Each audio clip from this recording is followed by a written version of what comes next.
ये एक comedy animated movie है जिसको देखने वाले हंसे बगैर नहीं रह सकेंगे। ये काफी यूनिक आइडिया है, देखने वाले यकीनन इसे महजूज होंगे। और ये कहानी एक एलिमेंट सिटी की है जहाँ दुनिया के 4 अहम अनासर एलिमेंट रहते हैं, जिससे हमारी दुनिया की सारी चीजें बनती या बिगड़ती हैं, जिसमें fire, water, earth and air है, यानी आग, पानी, जमीन और हवा शामिल है। हवा जो कि बादल की शक्ल में होती है, जमीन जो बीज से फल पैदा करती है, पानी जो किसी भी चीज में जज़ब हो जाता है, आग जो गर्म करती है। इस शहर के कुछ रूल हैं जिनके मुताबिक element can be mix. Element कभी भी एक दूसरे से मिल नहीं सकते, एक साथ इकट्ठे नहीं हो सकते। इसलिए सारे एलिमेंट अलग अलग अपनी अपनी हदूद अपने इलाकों में रहते हैं, क्योंकि सारे एलिमेंट एक दूसरे से ऑपोजिट होते हैं।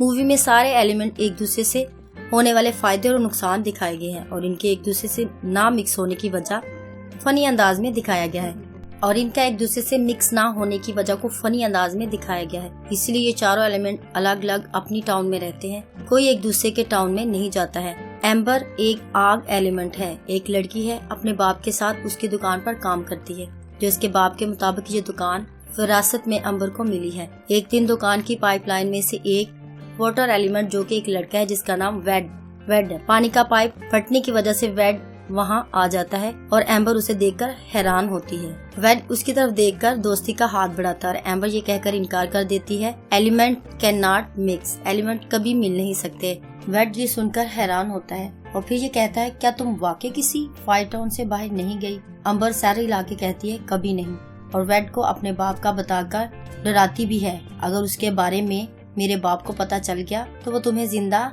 उबाल देगा। जिस पर वेड उससे कहता है कि तुमने तो अभी तक अपनी जिंदगी ही नहीं जी और मैं तुम्हें बताता हूँ तुम्हें अपनी जिंदगी कैसे जीनी है। वेड उसको लेकर अपने वाटर टाउन जाता है और उसे अपने माँ बाप से मिलवाता है, जो अम्बर से खुश दिली से मिलते हैं। अम्बर का बाप उससे कहता है कि तुम काफी बदल गई हो। अम्बर की माँ उसे वाटर गाय के साथ देखकर हैरान होती है। अम्बर वेड को बताती है कि वो अब तक अपनी जिंदगी अपने बाप के असूलों के मुताबिक गुजार रही थी, लेकिन उन्होंने कभी मुझसे नहीं पूछा कि मैं क्या चाहती हूँ। अम्बर वेड के साथ बहुत अच्छा वक्त गुजारती है, उसको वेड के साथ रहना अच्छा लगता है। अम्बर उसे अपने बाप से मिलवाती है, जो कि टिपिकल फादर की तरह वेड के साथ सख्ती से पेश आता है और उसे होटल की सबसे गर्म डिश खाने को देता है। अम्बर अपने बाप को मना भी करती है, लेकिन वेड कहता है कोई बात नहीं, वो खा लेगा। लेकिन जब वो खाता है उसे काफी मुश्किल होती है खाने में, लेकिन फिर भी वो हाथ के इशारे से कहता है वो ठीक है। क्या अम्बर और वेड की दोस्ती या प्यार हमेशा के लिए कायम रहता है या नहीं?